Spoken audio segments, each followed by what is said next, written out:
मैया योजना जो निकाला है हेमंत सरकार, उसके पर जो हम आवाज़ उठा रहे हैं वही आवाज़ सरकार तक जरूर पहुंचना चाहिए। हर बार जो हर मंथ जो देता है, हर मंथ जो सत्यापन जो करवा रहा है, सबसे बड़ा मनरेगा में दलाली बहुत ज़्यादा हो रहा है। आप अब स्मार्ट मीटर के नाम से पैसा वसूली किया जा रहा है, बालू पर नहीं मिल रहा है, किसानों को किसान क्रेडिट कार्ड को माफ़ी का बात तो माफ़ी नहीं हो रहा है। आज तेल पेट्रोल में जो सब्सिडी था वो सब्सिडी नहीं मिल रहा है। अब वृद्धा को वृद्धा पेंशन नहीं मिल रहा। आपका पंजी 2 में सुधार करने आप जाइए तो बिना पैसे दिए आपका नहीं होगा। जो राशन जो वितरण है वो भी अहम मुद्दा है। हर हाल में उसको काट के ही दिया जाता है। कितना काटा जाता है? पर जैसे मान लीजिए एक फैमिली में 5 है तो 25 केजी होता है, उसको 22 से 23 केजी दिया जाता है। का वादा था 3200 रुपये, वो 3200 रुपये नहीं खरीद करके 2450 रुपये खरीदा गया है।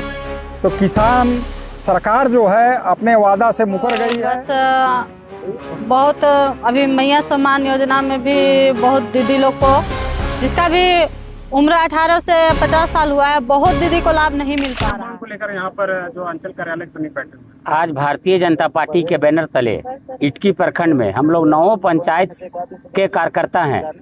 इटकी प्रखंड के अंतर्गत 9 पंचायत आते हैं और 9 पंचायत के कार्यकर्ता हम लोग इटकी प्रखंड में धरना प्रदर्शन कर रहे हैं। मुद्दा एक क्या अनेक हैं। जो सबसे अहम मुद्दा है हम लोग का इटकी प्रखंड में, इटकी अंचल में, वो है पंजी 2 में छेड़छाड़ कर अवैध पैसा वसूली। और ऐसे बहुत सारे मामले हैं, लेकिन अहम मुद्दा अगर देखा जाए तो आपका पंजी 2 में सुधार करने आप जाइए तो बिना पैसे दिए आपका नहीं होगा। ये आप आरोप किससे लगा रहे हैं? ये आरोप अंचल में लगा रहे हैं, अंचलाधिकारी में लगा रहे हैं। और जो राशन जो वितरण है वो भी अहम मुद्दा है। हर हाल में उसको काट के ही दिया जाता है। कितना काटा जाता है? पर जैसे मान लीजिए एक फैमिली में 5 है तो 25 केजी होता है, उसको 22 से 23 केजी दिया जाता है।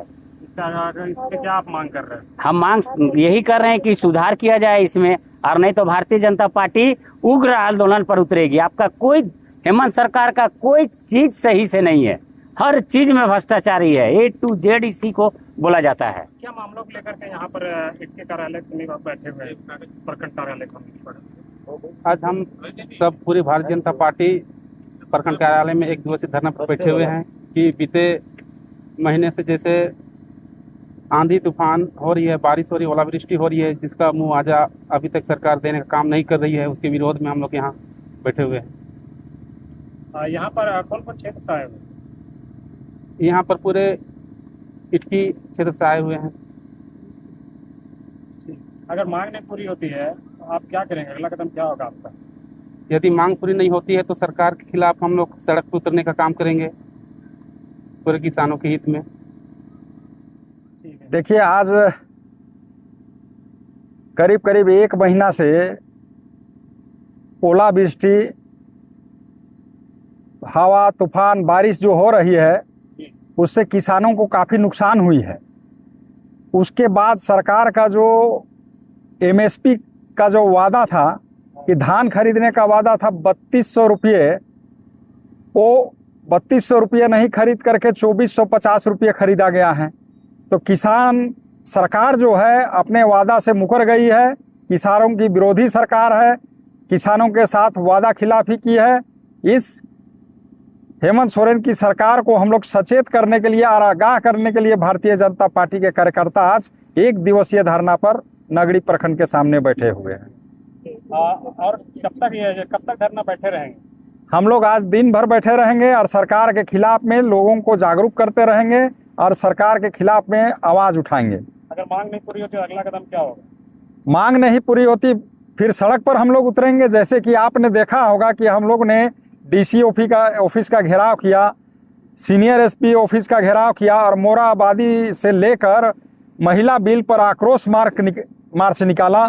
उसी तरह से सरकार के खिलाफ में, किसानों की विरोधी सरकार के खिलाफ में आक्रोश मार्च निकालेंगे और आंदोलन को बढ़ाते जाएंगे, रणनीति के तहत बढ़ाते जाएंगे। बहुत अभी मैया सम्मान योजना में भी बहुत दीदी लोग को, जिसका भी उम्र 18 से 50 साल हुआ है, बहुत दीदी को लाभ नहीं मिल पा रहा है।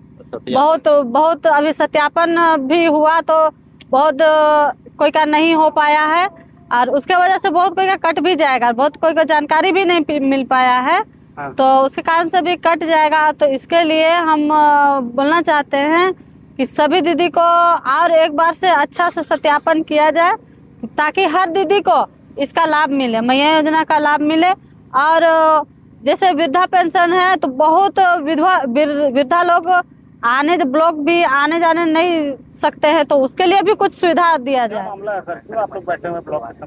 देखिए, मामला आप जान रहे हैं, लोग पूरे झारखंड वासी जान रहे हैं। चुनाव के समय आप हेमंत सोरेन की सरकार ने जो वादा किया था, उसमें वादा में वो खरा नहीं उतरे हैं। आप देखिए, मनरेगा में दलाली बहुत ज़्यादा हो रहा है। आप अब स्मार्ट मीटर के नाम से पैसा वसूली किया जा रहा है, बालू पर नहीं मिल रहा है, किसानों को किसान क्रेडिट कार्ड को माफ़ी का बात तो माफ़ी नहीं हो रहा है। आज तेल पेट्रोल में जो सब्सिडी था वो सब्सिडी नहीं मिल रहा है। अब वृद्धा को वृद्धा पेंशन नहीं मिल रहा है। युवा को जितने भी युवा है उसको जो ये क्या बोलेंगे, उसको हम बोलेंगे युवा को जो स्कॉलरशिप नहीं मिल रहा है। ये सारे जितने भी आप विभाग में देखिए तो सारे विभाग में सिर्फ कहीं पर कुछ नहीं हो रहा है, सिर्फ खाली सरकार की वादा खाली चला है और वादा किया है, वो वादा पर नहीं उतरा है। आज देखिए, आज है कि आपका लगभग 20 से 25 दिन से इतना ज़्यादा पानी वो बरसा हुआ है पूरे झारखंड में कि किसान का पैर पूरे टूट गया है, हाथ कमर टूट गया है। लेकिन सरकार कान डाल के अपना तेल डाल लिया है और चुपचाप है, कहीं पर कुछ नहीं कर रहा है। मैं यहाँ का माननीय विधायक जी और या जो भी कृषि मंत्री है, सरकार सहकारिता मंत्री है, उनसे मैं आग्रह करूँगा कि ये तुरंत में इसको जितने भी किसान को क्षति हुआ है उसको पूरे आकलन करते हुए किसान को जो मुआवजा उसको मिलना चाहिए। अगर मुआवजा नहीं मिलता है तो हम लोग आज तो बैठे हैं, बहुत अच्छे ढंग से हम लोग बैठे हैं, लेकिन हम लोग इसी तरह से फिर रोड में जाएंगे और हम लोग रोड तक उतरेंगे, सदन से सब जगह हम लोग कहीं पर नहीं छोड़ने वाले हैं। आप देखिए, एक छोटा चीज़ है, हमारे विधायक जी से मैं निवेदन करना चाहूँगा कि एक रोड, बहुत सारे रोड है लेकिन मैं उदाहरण देके बोलता हूँ, दरहा टांड से वो रोड आपका जाता है सीधे लोयो होते हुए मांडर निकलता है। वो रोड से मांडर चान्हो आपका ये हो गया बेड़ो इटकी, उसमें आपका स्वास्थ्य केंद्र हो जाता है। उसके बाद में उधर आपका हॉस्पिटल है, स्टेडियम है, उसमें स्कूल है, कॉलेज है। टांगर बसली से लेके मांडर तक में आम जनता ग्रामीणों का बहुत इतना बड़ा गड्ढा हो गया है। लेकिन वो चुनाव से पहले उनका वो शिलान्यास कर चुके हैं, लेकिन अभी तक वहाँ कार्य शुरू नहीं किए हैं। इसलिए मैं विधायक जी से निवेदन करना चाहूँगा कि वो रोड को यथाशीघ्र चालू करवाए, और अगर चालू नहीं करवाते हैं तो 15 दिन के अंदर में उस रोड में हम लोग जाके धरना प्रदर्शन करेंगे। मैं ये इतना ही बोल के अपना वाणी को अंत करता हूँ। भारत सबसे बड़ी समस्या ये है भैया कि जो भी हम लोग को गैस में जो सब्सिडी देने का वादा जो सरकार किया था, ये तो सबसे बड़ा घोटाला हो रहा है। गैस के लिए लाइन लग गई, 1-1.5 महीना के लिए डेट दे रहा है, उसमें भी गैस मिल नहीं रहा है, सबसे बड़ी बात। और जो मैया योजना जो निकाला है हेमंत सरकार, उसके पर जो हम आवाज उठा रहे हैं, वही आवाज सरकार तक जरूर पहुंचना चाहिए। हर बार जो हर मंथ जो देता है, हर मंथ जो सत्यापन जो करवा रहा है, सबसे बड़ा गलत है। हर मंथ सत्यापन करवा, हर मंथ किसी न किसी का काट रहा है। इससे अच्छा कि मैया योजना को ही बंद कर दे यार। किसी जो लड़का या लड़की जो भी हो, जो बेरोजगार है, उसको रोजगार दे के पैसा को दिया जाए तो सबसे बेहतरीन होगा। और जो चीज जो अभी जो सरकार रोड नाली जो इतना खराब हो रहा है, उसको मरम्मती करने में जो ध्यान दे सरकार, ये सबसे बड़ी अपील होगा। और जो भी अभी बच्चा लोग को स्कूल तरफ से स्टाइपेंड जो सही ढंग से नहीं मिल रहा है, वो चीज़ सही ढंग से दिया जाए। बच्चा लोग को सरकारी स्कूल में टीचर सबसे पहले बहाली दिया जाए। टीचर का बहाली इसमें होना बहुत ज़रूरी है। बच्चा लोग इधर उधर भटक जाता है, पढ़ाई के समय पढ़ाई नहीं कर पा रहा है, ये सब होना बहुत ज़रूरी है। और सबसे बड़ी बात कि अभी तेल के लिए जो मारामारी हो रहा है, ये तेल भी मिनिमिट होना चाहिए। वो तो दे रहा है सर भैया, लेकिन ये चीजें होना बंद होना चाहिए। महामारी जो महामारी जो कर रहा है सरकार, जो लाइन पे लाइन लगा के जो परेशानी, जो पब्लिक को जो परेशानी जो झेलवा रहा है, वो चीज को बंद कर दिया जाए।